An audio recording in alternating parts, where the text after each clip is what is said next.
माझ्या माझ्या शाळेची मजा तुला काय सांगू आई, खूप खूप मजा येते ग, खेळ घेतात आमच्या बाई, खेळ घेतात आमच्या बाई.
विद्यार्थ्यांनी अतिशय सुंदर अशा मूर्त्या तयार केलेल्या आहेत.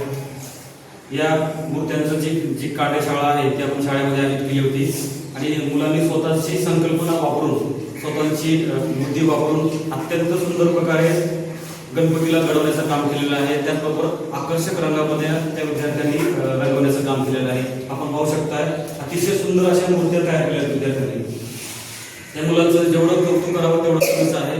या ठिकाणी काही मुली पण आहेत बघा, जे काय क्रिएटिव्हिटी आहे बाबा आहे की शाळेमध्ये आपण अभ्यासाबरोबर बाकीचं पण करू शकतो. हा आत्मविश्वास त्या मुलांमध्ये निर्माण झालेला आहे. आणि उदाहरण आपल्या समोर आहे की हे विद्यार्थ्यांनी अतिशय सुंदर सुंदर अशा मूर्त्या घडवलेल्या आहेत आणि हे काम सोपं नाहीये. हे जे आपण पाहताय हे काम सोपं नाहीये. यासाठी खूप चाणक्य पद्धतीने विचार करून मूर्ती घडवण्याचं काम केलं जातं. आणि त्या गणपतीचे तुम्ही मुकुट पहा, गणपतीचे सोंड पहा, हे एवढं सोपं काम नाहीये.